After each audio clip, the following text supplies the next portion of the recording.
Hello, Scorpio, Sun, Moon, Rising, and Venus signs. Kamusta kayo? Sana po ay nasa mabuti kayong kalagayan. Welcome back po sa Star Tarot. At kung bago kayo rito, welcome din po kayo. Please subscribe, like, share my videos, and leave me a comment kung nakaresonate kayo.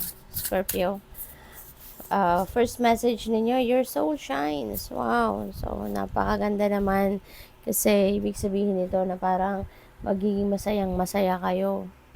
Kasi maaring mas ano kayo ngayon, kumbaga mas feel ninyo na mas connected kayo sa Panginoon, mas connected kayo sa spirit realm, no?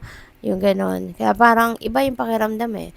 Mas maluwag yung pakiramdam, mas may confidence ka, malakas ang loob mo, 'di ba? Ganun eh kapag mas connected tayo sa Panginoon. Kasi we are surrendering in a sense, diba? We are surrendering everything to God, no? Kapag tayo ay malapit sa Kanya, parang ino-offer natin ang lahat-lahat sa Kanya, diba? Kaya mas lalo tayong inspired, yung ganun, iba eh, iba yung pakiramdam. So, maaaring ganun ang mafe-feel ninyo, no, during this time. So, tingnan natin kung ano pa ang mga mensahe para sa iyo, Scorpio. And by the way, Scorpio, maraming salamat for subscribing. And if you haven't subscribed yet, subscribe na po kayo. Okay? Thank you. Sabi dito, I stay focused on the task at hand and accomplish my goals with creativity and determination. So, maganda to. Kasi, kumbaga, focused ka sa goal mo. Kung ano yung sinet mo sa isip mo na gusto mong ma-accomplish, maybe you will be doing anything and everything in your power para ma-accomplish mo yon, para ma-achieve mo yon, diba? At hindi lang yung basta-basta mong gawin, but you are going to do it with full determination, and you will be using your artistry, your creativity, your talents, your skills, no? Stop procrastinating, increase self-motivation, maintain focus, determination, and success. Stay grounded and focused and walk the path to creative success. Ayan. So, siguro ngayon, ano, you are going to be, kumbaga magigising na kayo sa katotohanan na kung you will be continuing to not do anything dahil nagdududa ka sa sarili mo, less ang confidence mo, or natatakot ka, 'di ba, na mag-progress, natatakot kang gawin ang mga bagay na gusto mong gawin, ay walang mangyayari. 'Di ba? Kaya you're being invited here to stop procrastinating and instead, no, i-embody mo yung determination, yung focus, yung drive ninyo, 'di ba? And increase your self-motivation para na sa ngayon. Magtuloy-tuloy na ang pag-asenso mo. Magtuloy-tuloy ka papunta sa inyong pagtatagumpay. Okay? So, what else? So, by the way, Scorpio, there is a join button sa baba na video. Kung gusto po ninyo mag-member sa channel, yun lang po ang i-click ninyo. Thank you. So, we have justice. Wow. Maaring meron kang pinaglalaban. No? At kung ano man itong pinaglalaban mo, makukuha mo yan. No? Ipapanalo mo yan. Kasi, deserve mo yan eh. No? Kung ano yung pinaglalaban mo na kung ano ang tama. Pinaglalaban mo dito kung ano yung para sa'yo, na tingin mo, karapatan mo. Kaya, ibibigay yan sa'yo. You know? It will be, there's going to be a win para sa'yo dito. At, makiklaim mo ang inyong victory sa dito sa kung ano man ang inyong pinaglalaban. Balance also will be back in your life, you know, Scorpio. At, ito na yung simula ng pag-aayos ng inyong buhay. Ito yung simula ng pag-aayos ng inyong sitwasyon. Diba? Magiging maayos na, magiging organisado na, yung ganon.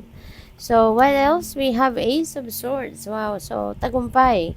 Diba? Si Ace of Swords is a victory energy. Kaya meron kang pagtatagumpayan rito. At isa na dyan. So, sa pagtatagumpayan mo is kung ano itong pinaglalaban mo. Kasi makukuha mo siya. You will be claiming your victory. No? Sa bagay na yan. At dito din, marami kang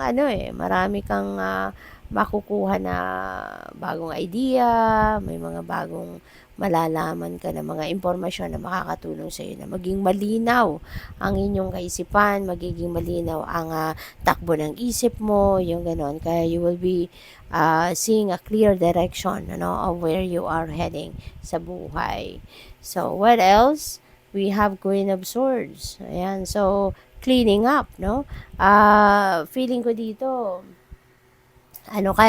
you're going to clear your life. Yung parang you're going to declutter your life, no? Ito na yung time mo para kayo ay mag-declutter ng buhay mo, mga tao, na hindi mo na kailangan sa buhay mo or mga tao na wala namang positibong ginagawa para sa'yo. You are going to remove that out of your life. Parang iisa-isahin mo no? Magsisimula ka kunyari sa sa sarili mo, 'di ba? Kung ano itong kunyari mga nagpapagulo sa isip mo, 'di ba? Mga mind chatter, 'di ba? You're also going to clean that up, no? Gusto mo na maging maging maganda ang iyong pakiramdam, maging malinis ang ang isip mo, 'di ba? Tatanggalin mo na anything that bothers you. Yung mga ganun ba?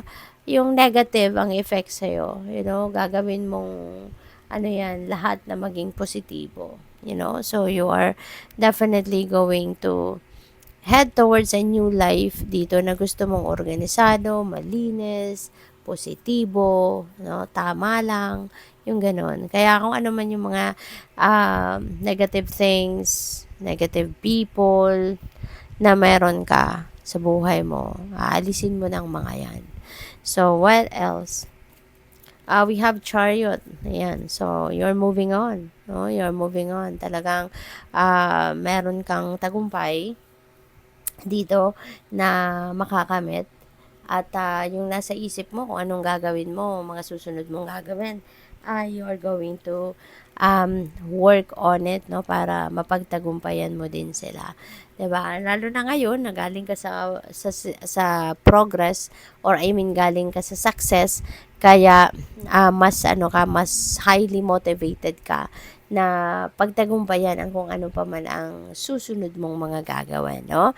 Or mga susunod mong, kunyari kung may mga problema kang ma-encounter pa, you are going to do anything and everything in your power para mag-succeed ka din, no, sa mga gagawin mo, sa mga problemang kakaharapin mo. At baka ang iba sa inyo, Scorpio, is also going to travel, no? Baka yung travel na ito impromptu, hindi ito planado, hindi ito nakabook na travel, but yeah, maaaring magkakaayaan lang, 'di ba? So, we have 10 of Wands. Ayan, 10 of Wands is ending and beginning energy. So, definitely, kung ano talaga yung nagpapahirap sa'yo, ano yung burden ang hatid sa'yo, whatever that is, you're going to remove that, no, out of your life. Kasi ito, binababa na niya. Dati, karga-karga niya yan. Tapos, ngayon, binaba na niya. So, ayaw na niya, no, na kung ano man na nagpapahirap sa kanya. Kasi, this could be emotional burden, 'di ba? Si Queen of Swords maglilinis ngayon, kaya maaring isasama niya 'yan. Kung ano yung emotional burden na pwedeng nandiyan pa sa dibdib mo, yan ay tatanggalin mo na, no? At handa ka nang magsimula ng bagong buhay na mas magaan, mas komportable, 'di ba? Kasi nga naman, 'di ba? It's a choice, no? Nasa sa atin 'yun kung gusto natin na maging maluwag ang pag-iisip natin, then tanggalin natin whatever it is that bothers us. 'Di ba? Ganun din kayo ngayon, Scorpio. Tatanggalin mo na, tama na. Parang hirap ka na, bit-bit mo yung emotional burden na 'yan. So, ayaw mo na. 'Di ba? Hindi naman nakakapagpasaya sa buhay mo 'yan. Kaya may isipan mo tanggalin na. So, good luck sa'yo. Thank you for watching, Love and Light. Namaste.